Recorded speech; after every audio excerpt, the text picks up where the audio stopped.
famoso franciscano y cardenal Francisco Jiménez de Cisneros, que era el consejero de los Reyes Católicos. Él fue uno de los que persiguió a los judíos, más que convertir a la fuerza al catolicismo, bautizarlo a la fuerza. Bueno, yo quería hacerte una pregunta, Yatencio.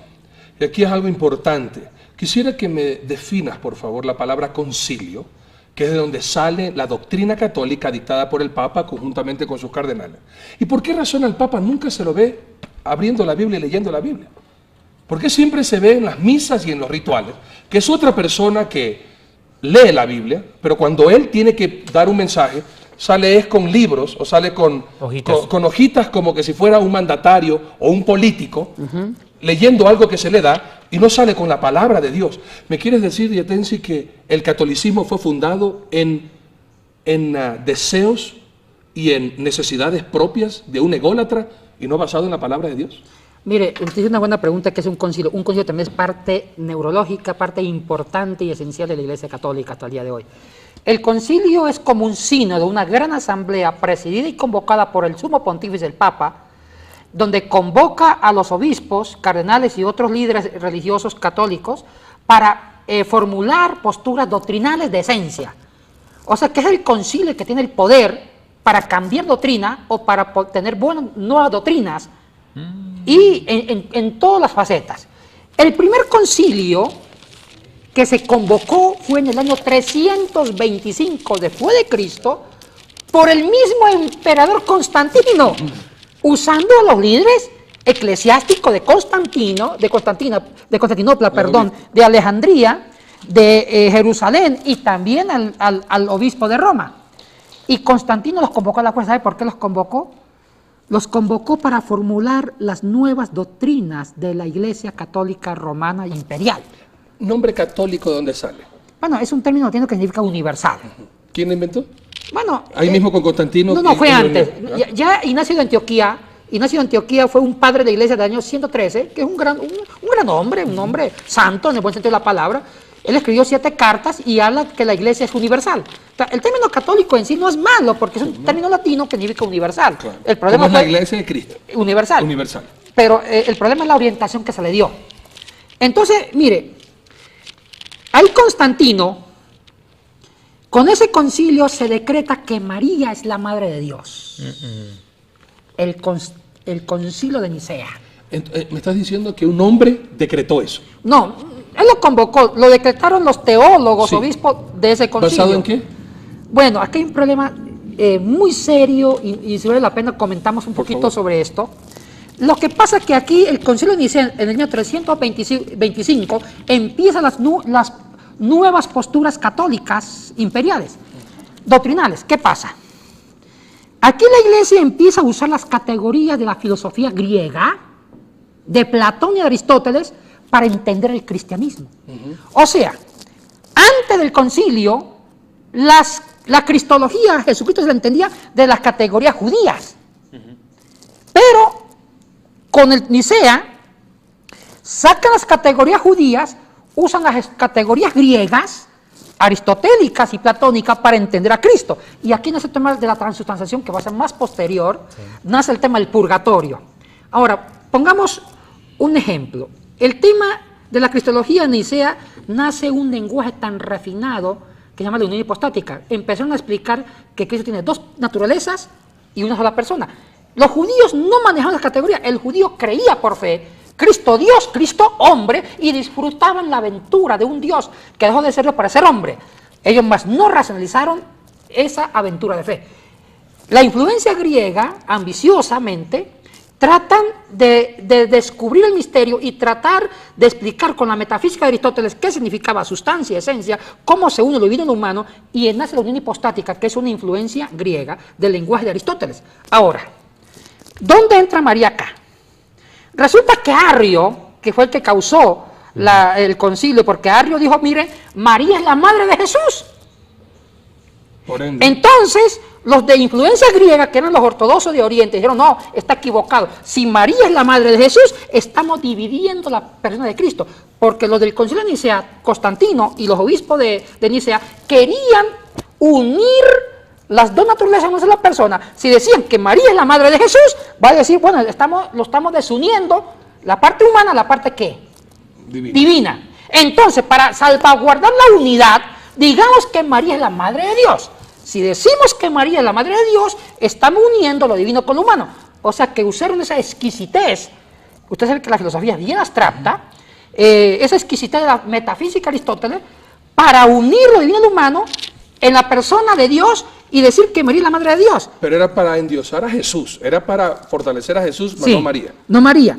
Pero, ojo, los efectos secundarios. Eso, claro. Es O como, sea, pero esa idea, es el problema. eso hay que enfatizar, que esa frase era para dar a conocer que Jesucristo es Dios. Es Dios, y bueno, ahí En estuvo carne, bueno. Pero encarnizado. es como ciertas medicinas. Cierta medicina te puede curar una Una cosa enfermedad y de te riñón, sí. pero tiene un efecto que te puede generar un cáncer. Así. Algo peor todavía. Sí. Y eso fue el problema Eso es lo que pasó. a María se sacralizó en el Concilio de Trento. Claro. Y se le endiosó. Ahí están los efectos negativos de Vayamos en eso.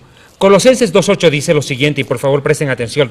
Mirad que nadie os engañe por medio de filosofías y huecas sutilezas, según las tradiciones de los hombres, conforme a los rudimentos de este mundo, y no según Mashiach, no según Cristo. Ahora, ¿qué pasa acá? Algo dijo, permítame meter mi cuchara a este plato. Dice lo siguiente, Yatensi, dice en los principios fue una concepción judía la que legisló la iglesia. Es que es lógico, es que por amor a Dios, Yatensi, me va a dar la razón.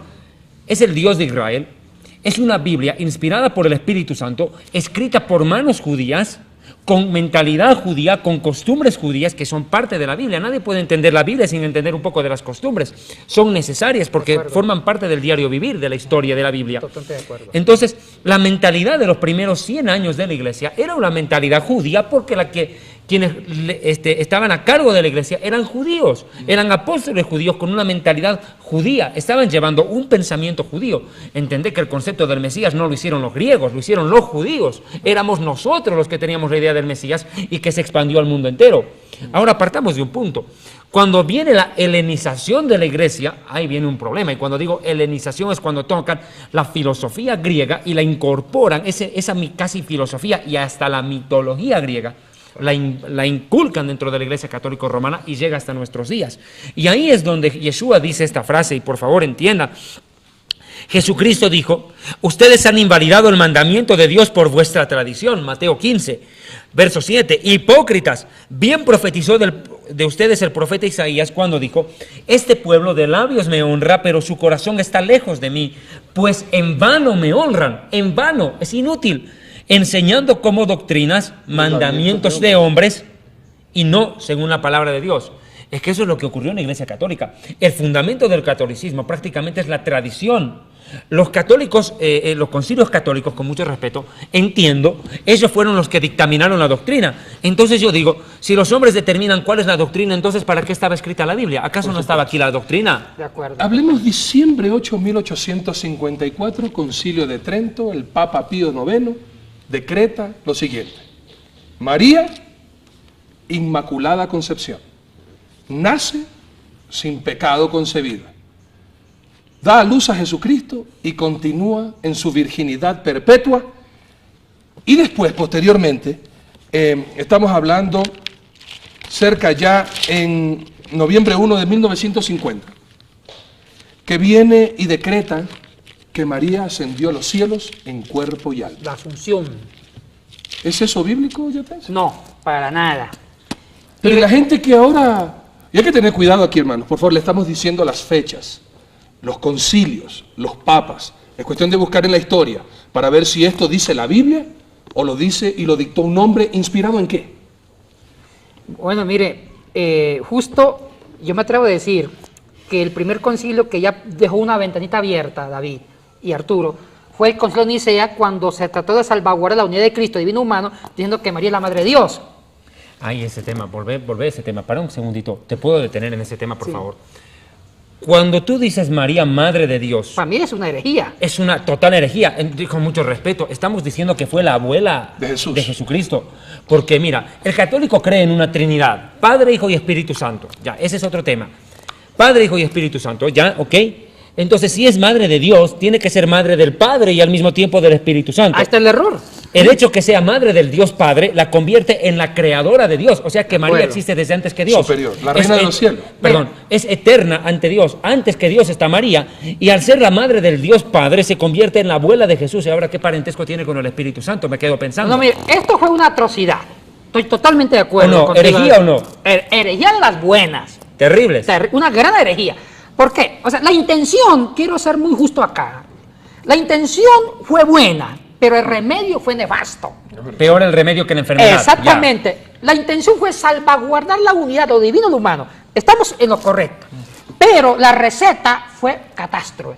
Al decir que María es la madre de Dios, estoy de acuerdo con lo que dice usted, David. Quiere decir que María es la madre del Padre, la madre del Espíritu Santo, o sea, que es la creadora del Dios, porque una madre fecunda da a luz. Bueno, eso es un desastre. Paganismo. Ahí nació y paganismo. Y mire, y a mí me suena esto como más modelo de los mitos griegos. Claro, es un mito La griego. diosa, la madre de Zeus, la madre de la tierra, Gea, todo esto. Aquí nace todo el atropello doctrinal. Los otros concilios siguen la idea de Nicea, y el concilio también de Trento, hacia 1545, 1563, ya decreta a María como digna de veneración, o sea, no adoración, sino veneración. Y explicaron que veneración es respeto, pero no adoración. Pero el católico sencillo confundió la veneración con la adoración y empieza el pueblo católico a sacralizar a María. Y la Asunción es una doctrina muy reciente que dice que María no pudo quedarse, que su cuerpo no se corrompió. O sea, que trataron de que María imita a su hijo en la resurrección. La diferencia es que a María no la resucitaron, sino que muertita, los ángeles la llevaron al cielo, que se llama la doctrina de la Asunción. Ahora, No fue ella por sus propios medios, sino que no, los ángeles la llevaron. Ahora, ¿por qué esta doctrina así? Lo que pasa es que ellos ya habían sacrificado tanto a María, que María no se puede quedar en un cementerio pudriéndose, ya que su hijo resucitó. Entonces también mandemos a María con cuerpo y alma al cielo. Mandemos. Y decretan por concilio. O sea, que los concilios tienen Invento un poder, yo. los concilios tienen un poder más fuerte que la Biblia misma. Pero mira, Por ahora, decreto. por podemos decreto. decir algo. Por decreto. Por decreto. Pero mira, aquí hay algo que Pará. hay que darle crédito a los católicos, a mis amigos católicos, que espero que esto les esté llegando como luz a ustedes, no para confundirlos, sino para que, como dijo Yatensi, sea motivado a investigar, a ver si ciertamente es lo que estamos diciendo es verdad o también nosotros estamos mintiendo. Hay muchas cosas y muchas tradiciones ahora actualmente en los católicos que suenan bien pero que no son bíblicos. Por ejemplo, hay algunos católicos que nos dicen, pero ustedes los evangélicos dan pena, tienen padre pero no tienen madre. Nosotros los católicos tenemos padre y madre. Suena bien, suena lógico, Claro. pero ¿es eso bíblico? No. ¿Tiene María algún poder para poder interceder por nosotros, al igual que los santos, para interceder por nosotros? No. Mire, yo a María la respeto mucho como un modelo de mujer. Los evangélicos respetamos a María, porque nuestra Jesucristo hermana. no nació del aire. Es nuestra Eso sí hermana. queremos dejar bien claro. Tenemos respeto Y por María. reconocemos que María fue obediente en la mano de Perfecto, Dios. perfecto. Fue un instrumento en la mano de Dios, cumplió su tarea, que Dios le encomendó a ser la madre del Mesías, Así es. del ser humano, del Yeshua. Eso lo tenemos claro. Y yo a María, predico a María como modelo de madre, Así es. modelo de esposa y sierva de Dios y una santa Así es. en el buen concepto de la palabra. Ahora, la Biblia es clara. La Biblia es monoteísta. Un solo El Dios. judaísmo se diferenció de otras religiones que eran politeístas. Así es. Abraham predicó el monoteísmo. Exactamente. Para cada... y Monoteísmo, los dioses... explica ese término para la gente que no Monoteísmo entiende. es un único Dios. ¿Y politeísta? Único y verdadero. Politeísta significa poli, varios dioses. Perfecto. Y los pueblos circundantes a Israel, y usted lo sabe muy bien, David, eran pueblos que adoraban a los dioses astros. Claro. En la Mesopotamia, donde provino Abraham. Entonces, ¿qué pasa? Uno de los aportes reveladores del judaísmo fue desmitificar el concepto de Dios, porque antiguamente Dios era figura natural, era el dios sol, dios luna, y las antiguas, inclusive religiones precolombinas, creían que los astros eran divinos. O los animales eran O los dioses. animales. Entonces, ¿qué hizo el judaísmo en la relación divina? desmitologizó, dijo, Dios está por encima de los astros y de la creación. Dios es un absoluto y uno solo, ¿ves? Exacto. No permite otro, sino que es el único y verdadero. Claro, y ahí está nuestro credo. Shema Israel, Adonai Eloheinu, Adonai Echad. Escucha Israel, el Señor nuestro Dios uno es. Exactamente. Ese es el credo de Devarim 6.4, Deuteronomio 6.4, es el credo de la fe judía, el Kriyat Shema, la recitación del Shema. Totalmente de acuerdo. Pero aquí hay algo, Yatensi, partamos de un punto, no quiero acelerar tanto en esto, siento que estamos saltando un punto. El católico romano, en el año, fíjate vos, en el año 431, tengo este dato, comienza la adoración y la veneración a la Virgen María. Bien. En el Concilio de Calcedonia. ¿Perdón? Concilio de Calcedonia. Ok. Ahora quiero aclarar un punto. Según este pasaje, los católicos veneran a María. Yo no soy un erudito en latín, pero entiendo que la palabra veneración viene del latín venerati. Sí. Y el latín venerati es arrastrado del hebreo Hoshiana, que significa sálvanos ahora. Disculpa, en mi país se dice la misma cholita con otra pollera. Por tanto, el católico sí adora a María, aunque no lo quiera reconocer. Y aquí entra este punto, mis amigos. Jesucristo le dijo algo a Satanás. Solo al Señor tu Dios adorarás, solo a Él adorarás y solo a Él servirás. Mirá, se lo dijo al diablo. Perdonad con mucho respeto, pero creo que algunos más tendrían que escucharlo. Esta es una debilidad justo y bueno que lo toque David para aclarar. En los decretales católicos romanos sí dan una diferencia entre adorar y venerar, pero la diferencia es tan raquítica que en la práctica no hay diferencia. Es una excusa para seguir haciéndolo. Para mí es un juego de términos, juego de palabras. Claro. Pero en la práctica yo no veo una diferencia entre venerar y adorar, es lo mismo. No, empezamos por ¿Está de eso. acuerdo? Aquí hay una palabra. La idolatría, ¿no? No, hay un punto. En el judaísmo tenemos una mitzvah, un mandamiento que dice, honrarás a tu padre y a tu madre. La palabra honrar tampoco había sido venerar, porque cuando el judío venera a su padre, comete idolatría. Claro. Nosotros honramos. ¿Y qué quiere decir honrar? Atenderlo, hacerle feliz, proveer lo necesario para que subsista, que no desfallezca, que si está en nosotros el sostenerlo, debemos hacerlo, porque tarde o temprano nosotros nos convertimos en padres de nuestros padres y tenemos que cuidarlos, así como ellos cuando nacimos nosotros. Ese es el concepto de honrar padre, pero en ningún momento entra en la mentalidad judía que honrar es venerar y que venerar es para el hombre. Eso es algo propio de Dios. A Elohim, solo a Elohim usted puede venerar y adorar, no a nadie más. Pero hay otro punto acá, Yatensi. Hace rato hace un cachito mencionaste, dijeron esto, que el poder intercesor de la Virgen María. Yo entro a este punto doctrinal y clave con mis amigos católicos. Es que acá hay algo que nos separa con los católicos y se llama verdad. Nada más y nada menos que la verdad nos divide. Acá no es un problema de religión, es el problema de verdad o mentira. Punto, se acabó. Los católicos romanos sostienen esto. Escuche. Santa María, Madre de Dios, ruega por nosotros pecadores, ahora y en la hora de nuestra muerte. Amén. Bien, ruega por nosotros. Ahora fíjate lo que viene ahorita. Dios te salve María. Ahora, ¿quién salva a quién? ¿Qué problema, Yatensi, no? ¿Quién salva? Dios te salve María. Llena eres de gracia, el Señor es contigo. ¿Cómo si ella es llena de gracia no es salva? Cuando la Biblia dice que por gracia somos salvos. No por mérito, sino por gracia. Y si ella es llena de gracia, ¿cómo es que no se salvó? Cuando la misma María, en Lucas 1:46, mira, escucha lo que dice la Virgen María, escucha, Miriam dice, esta mujer de origen judío, Miriam, dice, 1:46 de Lucas, engrandece mi alma al Señor y mi espíritu se regocija en Elohim, en Dios, mi Salvador. Escucha la declaración de Miriam o María. Mi Salvador lo declara Dios. Ella no puede salvar a nadie porque ella misma confiesa con su propia boca que necesita de un Salvador. Ahora perdonad. Hay que ver que el rosario fue inventado en el siglo XIII por Domingo de Guzmán y justo aquí hay muchos errores teológicos garrafales. Sí, hay algo más que y María quisiera. también es una víctima, al igual que Pedro. A Pedro lo hicieron papa y a María intercesora de la humanidad cuando ella misma y él mismo reconocen que necesitaban a Jesucristo como Salvador. Pero escucha acuerdo, esto, claro. pero mira, escucha esto. Según los católicos romanos, nuestros amigos católicos romanos, sostienen que la Virgen es la madre de todos los creyentes. ¿Estoy equivocado? Así sostienen ellos. Ellos sostienen. Sí. Sostienen que María es la madre de todos los creyentes. A la luz de la Biblia, nuestra madre es otra. Escuche quién. Sí, yo sé. Gálatas 4:26. Mas la Jerusalén de arriba, la cual es madre de todos nosotros, es libre. ¿Cuál había sido la madre de toda la iglesia? Jerusalén. La nueva Jerusalén que está en el cielo. No había sido ninguna mujer.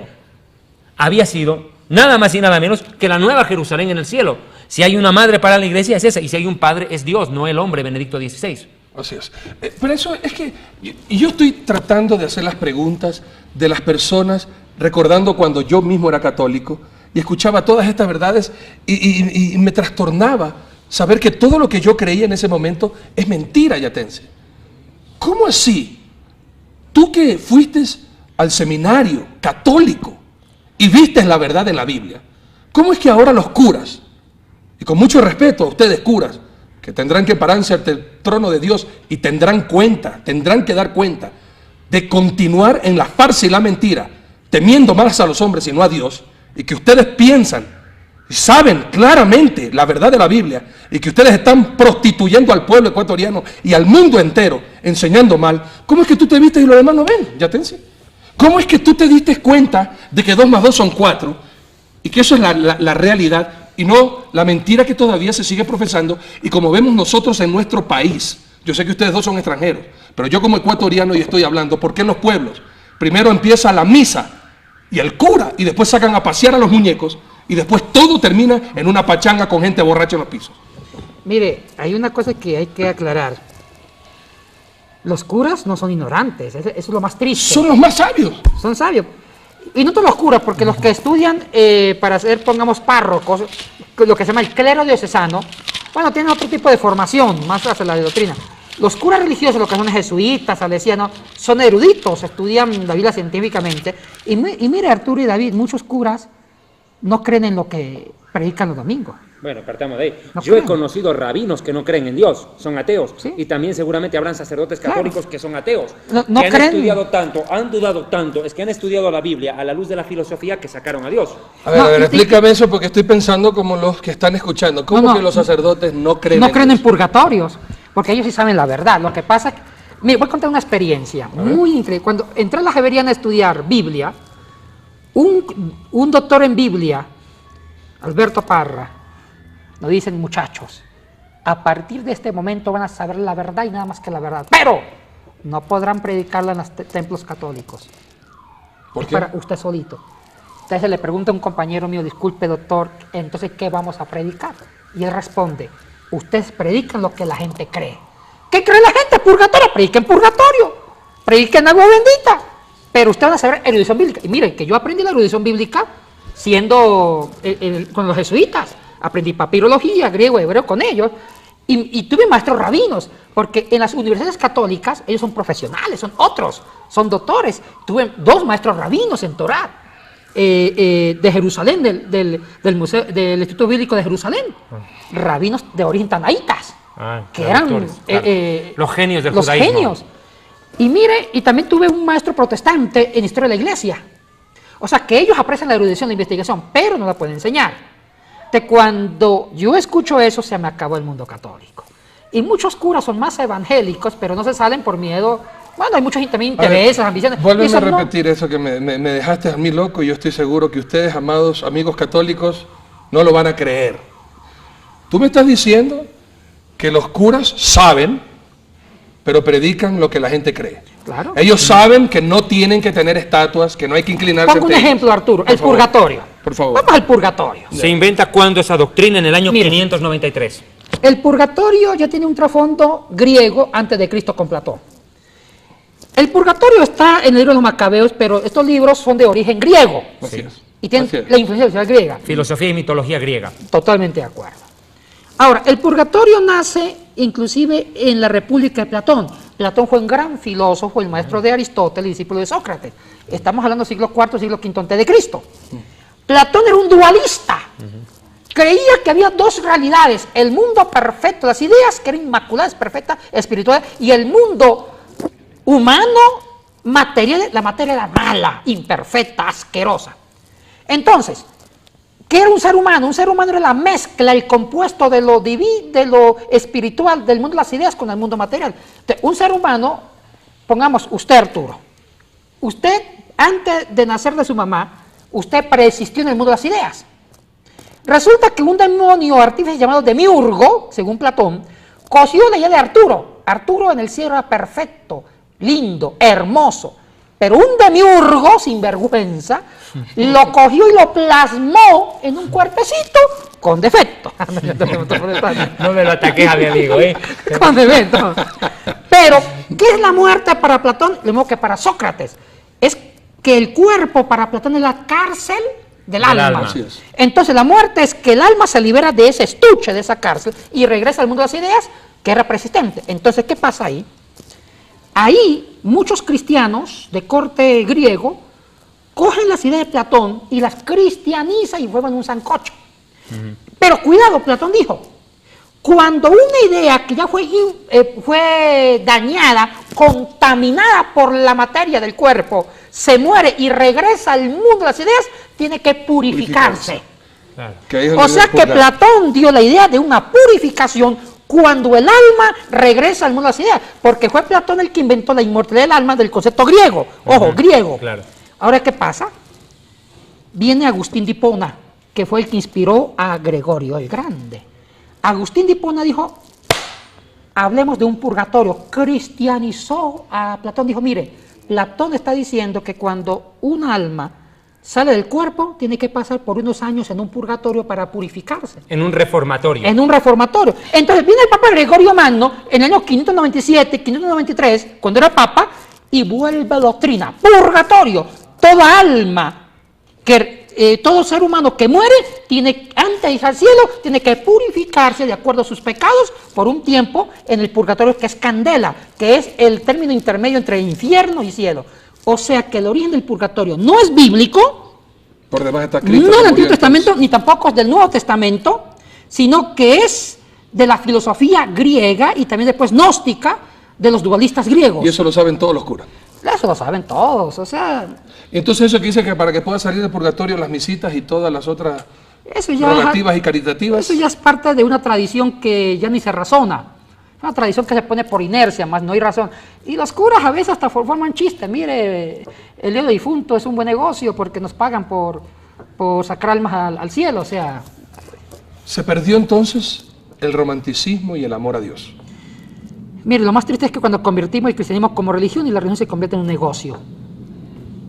O en un poder del ¿Sería Estado. eso una secta entonces? Bueno, se apunta a eso. Bueno, lo que dijimos en el anterior programa. Secta no es lo que se aparta del catolicismo como quisieron hacer creer. Secta es lo que se apartó de la Biblia. De la verdad. Y acá estamos viendo que es de la verdad de la Biblia, porque la Biblia es la verdad. Es que hay una cosa es tener la razón y otra cosa creo que es tener la verdad. La razón la pueden tener ellos en algunas cosas, pero la verdad profunda está en la Biblia y ellos ya dejaron la Biblia hace mucho tiempo. Ahora, aquí hay un punto que a mí me preocupa y me llama la atención. Apocalipsis capítulo 17 habla de una mujer, la llama ramera. Y es una descripción bajo el título de Babilonia. Todos los estudiosos de la Biblia coinciden que el Apocalipsis 17 es una descripción palpable de la Iglesia Católica Romana. Listo. ¿Por qué la llama Babilonia? Bueno, por lo que significó Babilonia en la antigüedad. Prostitución, un sincretismo de muchas religiones, Confusión. falsedad moral, falsedad espiritual, confusión, todo esto. O sea, el término Babilonia siempre es una forma de parafrasear algo que no está bien, algo que es confuso. Claro, confusión. Aquí hay un punto que también me llama la atención, y permítame ser claro en esto. Los católicos romanos, cuando tú les estás predicando la Biblia, te dicen esto: no, yo creo en Dios a mi manera, no me moleste. Bueno, el problema de estos amigos es que en nombre de su religión rechazan a Dios. Cometen el mismo error que cometieron mis hermanos judíos cuando Yeshua vino. No, esto no está conforme a la tradición, no es conforme a lo que nos dijeron, fuera. En nombre de la religión rechazan a Dios. Otro detalle, dicen, yo creo en Dios a mi manera. Yo le pregunto a usted, ¿y usted quién se cree para creer a su manera? Uno tiene que creer conforme a lo que Dios dijo. Imagínese que yo juegue fútbol con la mano, me la lleve la pelota con la mano. Y me dice, ¿qué? Eso es falta, eso no vale. No, es que yo estoy jugando fútbol a mi manera, Arturo. Nadie puede jugar como le da la gana. Hay reglas que me dicen cómo jugar. Y me dicen que el fútbol es con los pies y el único que agarra con las manos es el arquero. Pásate la luz roja porque te da la gana, a ver qué te pasa. Claro, y entramos en eso, exacto. Pásate la luz roja porque te da la gana y conduces como a ti te da la gana y a tu manera. A tu manera. Claro. Como dice Frank Sinatra, y si viví y si morí fue a mi manera. Pero nadie puede creer a su manera. Uno tiene que creer a la manera de Dios. Y la manera de Dios está aquí en su santa palabra. Yo no puedo poner las reglas a Dios. Pero entonces aquí yo tengo una pregunta. ¿La Biblia católica no dice lo mismo que la Biblia protestantes según la tradición y no hablamos de eso. ¿Hay alguna diferencia? Esa es pregunta clave para se la traslado a Yatensi, que fue sacerdote católico, y que por favor nos aclare si la Biblia católica es diferente a la de vos. Y si no es diferente, ¿por qué entonces la Biblia católica dice una cosa y la gente católica hace totalmente lo contrario de lo que dice la Biblia católica? Yatensi? ¿Por qué se dice una cosa, dice la Biblia una cosa y se hace otra, por favor? Mire, hablemos aquí de los concilios que canonizaron, decretaron los libros canónicos. Primero, que hay 2 listados de libros canónicos. ¿Qué es un canónico? Viene la palabra griega kané, que significa medida o caña. Los libros que son autorizados para leerlo como inspirados. Los judíos volvieron el Antiguo Testamento canónico en el siglo I. Sí, señor. Después de Cristo, inclusive hacia el año 90, que se llama el Concilio de Yania, donde se reunieron los judíos en todo el territorio, los judíos bajo el territorio palestino, se reunieron y canonizaron las escrituras antiguas, que estaba en un texto hebreo muy antiguo, y varios textos en paleohebreo, la Torá, libros históricos, los Ketubín, Neveín, etcétera, etcétera. Tanakh. La Tanakh, exacto. Toda la Biblia del Antiguo Testamento. Sí, señor. Pero resulta que habían otros judíos de habla griega, en Egipto, en Alejandría. Exacto. Entonces los judíos de habla griega dijeron, cuidado un momentito. O sea, que los únicos judíos son de habla aramea, de trasfondo hebreo, que están en toda esta región. Y nosotros que estamos en la diáspora no tenemos ningún poder. Estos judíos no sabían arameo ni hebreo, sabían solamente ya griego. Los judíos alejandrinos. 100 años después, dijeron los rabinos de habla griega en Alejandría, ahora nos toca a nosotros formar nuestro propio canon. Y el canon que vamos a formar van a ser los libros escritos por judíos de influencia griega. Se reúnen. Pero hicieron algo bueno, que hay que también reconocer. Aceptaron el primer canon de los judíos hebreos. En el Concilio de Yania. Sí, no se anuló, pues. Sí, no lo aceptaron. Pero sumemos otros libros. Sumemos los libros que fueron escritos en griego. Los apócrifos. Exactamente, los apócrifos, que fueron escritos bajo el gobierno de los reyes griegos seleucidas. Claro, los Ptolomeos y Seleucidas. Ptolomeo y Seleucidas, que ya sabían griego. Entonces, entra Tobías, Macabeos, Judith, Esther, etcétera. Daniel 2. Daniel, la otra parte de Daniel. Baruch. Eclesiástico. Entran todos estos libros. Y estos libros tienen un trasfondo netamente griego, que es una mezcla del judaísmo desde la perspectiva griega. O sea, ya se perdió el propio judaísmo puro. Es que eso es lo que pasó, y aquí va una explicación. Aquí hay que tomar algo en cuenta, y si me permites dar este aporte. No, claro. Nosotros los judíos respetamos el libro de los Macabeos, por amor a Dios. Historia. Para nosotros no solo es historia, es un milagro. Excelente el libro. Si nosotros no sobrevivíamos en la época del Hanukkah, no hubiera habido cristianismo. Partamos de ahí. ¿Por qué? Y lo digo muy bien. Los griegos estaban decididos a exterminarnos. Y Dios levantó a Judas Macabeo y provoca una rebelión impresionante. Arrasa porque los griegos dijeron, dejen de circuncidarse, y lo consiguieron. Muchos judíos dejaron de hacer el brit milá o circuncisión. Obligaron a que no guarden el sábado. Querían meternos la filosofía y la mitología griega y hacernos olvidar de la Torá. Entonces el choque ni siquiera fue un choque netamente político, fue un choque entre la verdad contra la filosofía. Un choque entre la Biblia y la filosofía, y los judíos nos impusimos.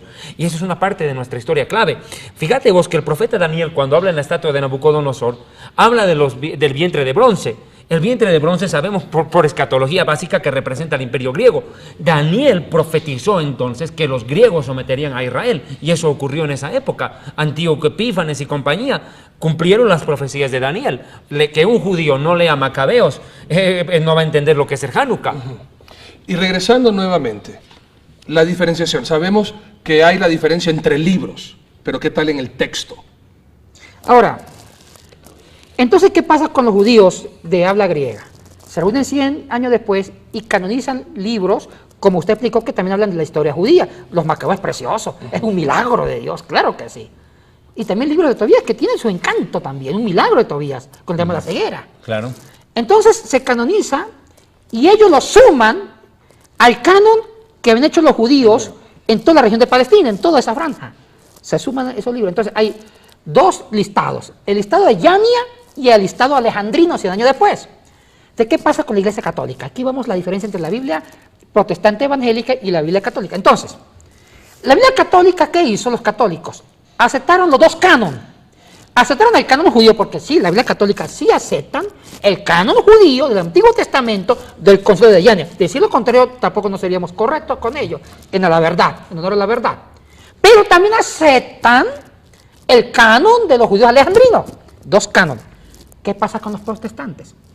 En los evangélicos hay opinión diversa. Las iglesias históricas, algunas, no todas, como algunos presbiterianos, luteranos, aceptan los dos cánones en cuanto a Antiguo. Estamos hablando de Antiguo Testamento, cuidado, no Nuevo. Porque entre el Nuevo Testamento ya todos coincidimos. Católicos y evangélicos coincidimos en los 27 libros del Nuevo Testamento. Aquí no hay problema. El problema es el Antiguo. Entonces los judíos, perdón, algunos protestantes aceptan el canon judío de Yania y el canon alejandrino. Los protestantes fundamentalistas conservadores de las colonias americanas del siglo XX solamente aceptan el Antiguo Testamento del Concilio de Yania, mas rechaza como apócrifos el canon alejandrino. O sea que aquí hay ópticas muy diferentes. Ahora, yo personalmente acepto la tradición y por lógica solamente el Concilio de Yania, no el Concilio alejandrino, como inspirado, pero tampoco anulo los libros alejandrinos porque hay riqueza espiritual en Macabeos. Pero aquí ya estamos en la parte conclusiva del programa.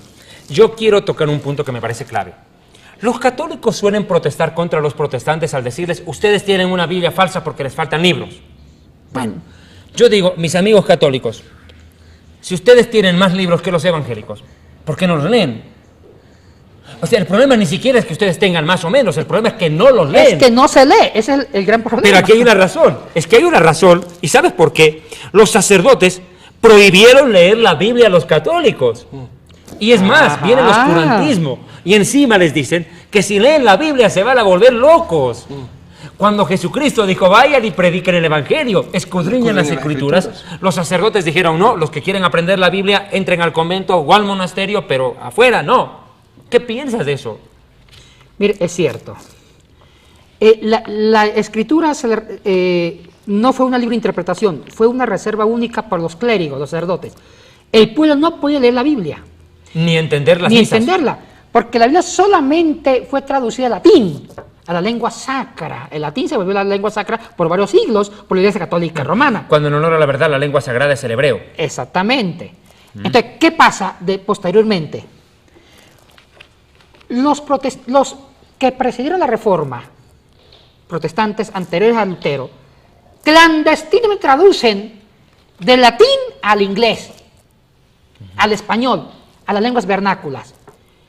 Y gracias a Dios que la Reforma protestante nos ayuda a traducir la Biblia primero del latín al alemán, Claro. al inglés, al español. Y esto fue una bendición, porque uno de los puntos esenciales de la Reforma protestante es que la Biblia sea el único concilio, decreto que debemos seguir, lo revelado en las Sagradas Escrituras. La única autoridad. La única Mira, autoridad. En el año 1129, la Iglesia Católica Romana prohíbe la lectura de la Biblia a los feligreses. Segundo detalle, aquí quiero que tomen en cuenta. Yeshua dijo las mismas palabras de Moisés. No solo de pan vivirá el hombre, sino de toda palabra que sale de la boca de Dios. Entonces, ¿qué entendemos por esto? Que todo ese tiempo del oscurantismo de la historia, los católicos vivieron sin alimentarse de la palabra de Dios. ¿Sabe lo que es eso? Un crimen espiritual. Matar de hambre espiritual a la gente que necesitaba escuchar de Dios. Es que el problema es acá, y lo decimos clarito. Por favor, no tenemos nada en contra de los católicos. Claro. Lo que estamos haciendo en este programa es contar un poco de la historia, de cómo surgió la Iglesia, cómo surgió el Vaticano, cómo surgió el papado y tantas otras cosas más. Una cosa que me llama la atención, y ya para cerrar el programa, la palabra Vaticano proviene de la palabra latín vaticinium, Sí. es hechicería o adivinación. ¿Por qué toman esa palabra cuando es algo que Dios prohibió en la Biblia? Dice, no consultes hechiceros, agoreros, brujos ni magos, porque es abominable contra Dios. La palabra Vaticano viene del latín vaticinio, hechicería. ¿Por qué? Bueno, une la palabra vaticinio con lo profético. O sea, tratan de darle el sentido del Vaticano como una religión profética. Pero profecía no es lo mismo que adivinanza. Exactamente, pero ¿lo malentendieron? O lo torcieron a propósito. O lo torcieron a propósito, como una forma inclusive de vaticinar el futuro en nombre de Cristo y de Dios. ¿Y qué mejor que tratar el futuro para tratar a la gente, someterla? O sea, la Iglesia Católica. Pensó. Amigos Y televidentes. sobre todo, mire, para mí el maestro del catolicismo antiguo se llama Gregorio el Grande. Por ejemplo, le dicen Manum el Grande. ¿Y dónde estará ahorita? Bueno, eso sí le compete a Dios responder esa pregunta. Bueno, Arturo Yatensi, para mí ha sido un honor compartir con ustedes. Gracias a usted. Este David. programa, Yatensi, continúa. Continúa. Continuará. Amigos televidentes, Que nos llamen, nos para cerrar el parte final, agradezco a todos los hermanos y amigos que asistieron a la campaña en la iglesia del Batán. No había campo. Esperemos en una próxima oportunidad hacer una campaña que permita aglutinar la mayor cantidad de hermanos para la gloria de Cristo. Si usted es católico y nos ha visto en este programa, yo le invito a hacer esto. Entregue su vida a Jesucristo.